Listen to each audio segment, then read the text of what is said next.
ఇప్పుడు చెప్పబోయే ఈ కథ మీ మనసుల్ని ఏడిపించవచ్చు. ఇప్పుడు చెప్పబోయే ఈ కథ ఇక నుంచి మీ జీవితం ఎలా ఉండకూడదు, ఏదైనా ఒకటి చేయాలి అని అనిపించేలా చేయొచ్చు. ఇప్పుడు చెప్పబోయే ఈ కథ మీ జీవితాన్ని మలుపు తిప్పే ఏదైనా ఒక డెసిషన్ తీసుకునేలా చేయొచ్చు. అభిజ్ఞ నార్మల్గా యావరేజ్గా చదివే ఒక అబ్బాయి. తనతో పాటు తన ఫ్రెండ్ తన ఇంటికి వస్తాడు. తన ఇంటిని చూస్తాడు, షాక్ అయిపోతాడు. ఏంటి నువ్వు రోజు ఎక్కడి నుండి వస్తున్నావా అనుకుని, ఎక్కడి నుండి వస్తున్నావు అనుకుని అంటాడు. ఏంటి ఎవరు అమ్మ అనుకుని, అమ్మే. అమ్మకు బాగలేదా అంటే, అవును బాగలేదు కానీ మందులు వాడుతుందిలే అనుకుని చెప్తాడు. సరే ఫుడ్ ఏమైనా తిన్నావా అంటే, మా ఇంట్లో ఎప్పుడు కూడాను 2 మీల్స్ ఉంటాయి పర్ డేకి అనుకున్నాను. సరే అయితే సరే నాకు ఒక పని చేస్తావా, మీ నాన్న ఎక్కడో పని చేస్తున్నారు అన్నావు కదా, ఒకసారి అక్కడికి వెళ్దామా అంటే, సరే ఇప్పుడు ఎందుకు ఆ ఫ్యాక్టరీ దగ్గరికి పద చూద్దాం అనుకుని అంటారు. వెళ్తారు, కాకపోతే డైరెక్ట్గా లోపలికి వెళ్ళనివ్వకుండా తిన ఫ్రెండే ఆపేసి చాటుగా చూద్దాం అనుకుని అంటాడు. తన నాన్న పనిచేసే దగ్గర చూస్తూ ఉన్నాడు. చాలా వేడిగా ఉంది. వేడి ఇనుప రాడ్లని చేతులతో తీస్తూ ఉన్నాడు. పొరపాటున ఏమైందంటే చిన్న మిస్టేక్ వల్ల ఆ వేడి దాన్ని డైరెక్ట్గా తాకాల్సి వస్తుంది. వెంటనే ఆ తండ్రి విలవల్లాడిపోతూ ఉన్నారు. సడన్గా కింద కూర్చునిపోయాడు. చాలా బాధపడుతున్నాడు. మా ఇంట్లో ఆవిడ ఉంది, తనకి ఎప్పటి నుండో బాగోలేదు. మా ఇంట్లో 3 పూటలు తిండి కూడా లేకుండా అయిపోతుంది. ఎప్పుడు మాత్రం ఈ కష్టాలు. పోనీలే, నా అబ్బాయి చదువుకుంటున్నాడు కదా, వాడు ఏదో ఒకరోజు సాధిస్తాడు, వాడి జీవితంలో ఏదో ఒకరోజు గొప్పవాడు అవుతాడు, వాడి కష్టాలన్నింటినీ నుండి తప్పిస్తాడు అనుకున్న ఆశతో మరొకసారి హోప్తో తన పక్కన వాడితో చెప్పి మళ్ళీ పనిలోకి వెళ్ళిపోతాడు. ఇదంతా చూస్తున్న ఈ అభిజ్ఞకి గుండె తరుక్కుపోతుంది, బాధపడుతున్నాడు. కానీ ఎక్కడో చిన్న ఇంకా వెళ్తుండిపోయింది. తన ఫ్రెండ్ ఒక మాట్లాడాడు. ఎవరిని మోసం చేస్తున్నావు? మీ అమ్మని మోసం చేస్తున్నావా? మీ నాన్నని మోసం చేస్తున్నావా? లేకపోతే నిన్ను నువ్వు మోసం చేసుకుంటున్నావా? ఎప్పుడు మొబైలు అమ్మాయిలు అనుకుని తిరుగుతూనే ఉంటున్నావు. ఎవరిని మోసం చేస్తున్నావు? ఒకసారి గుర్తు తెచ్చుకో. నాకు బాగా గుర్తు, చిన్నప్పుడు నువ్వు క్లాస్ ఫస్ట్, కానీ ఇప్పుడు నువ్వు నీ స్థాయి ఏంటి? ఒక యావరేజ్ స్టూడెంట్గా పడిపోయావు.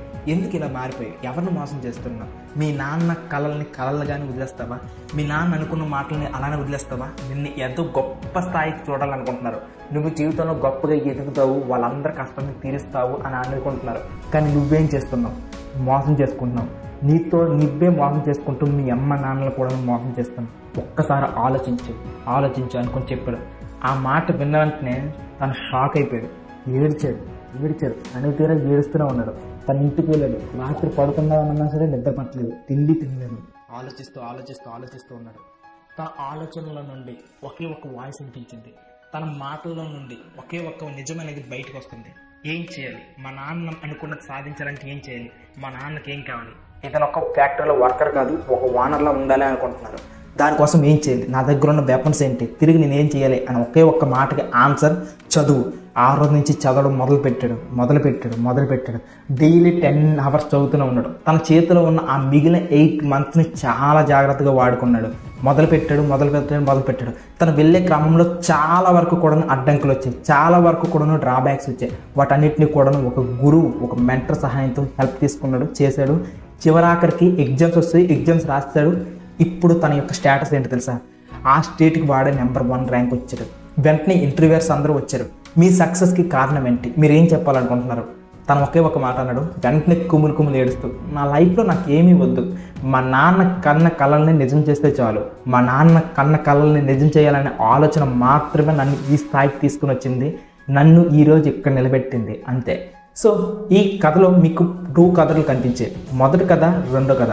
మొదటి కథ మ్యాక్సిమం అందరూ రిలేట్ చేసుకుని ఉంటారు. ఎందుకు అంటే మన ఇండియాలో యావరేజ్ మధ్యతరగతి వాడి కుటుంబం యొక్క ఆదాయం 100 rupees మాత్రమే ఒక రోజుకి సంపాదించేది.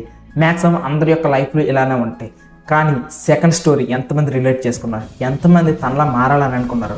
ఇక్కడ తన జీవితానికి ఒక మలుపు తిప్పింది ఆ కథ అయితే, అక్కడ నుండి మలుపు తిప్పింది తను తీసుకున్న నిర్ణయం. డైలీ తను కష్టపడాలి, ఏదో ఒకటి చేయాలనే ఒక ప్రయత్నం, అది తన జీవితాన్ని మార్చింది. కానీ ఈ రోజుల్లో ఎంతమంది ఆ సెకండ్ స్టోరీని నిజం చేయాలని అనుకుంటారు?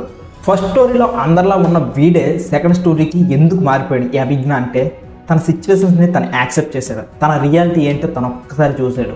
ఆ సిచ్యువేషన్స్ నుండి ఒకే ఒక ఆన్సర్ వచ్చింది.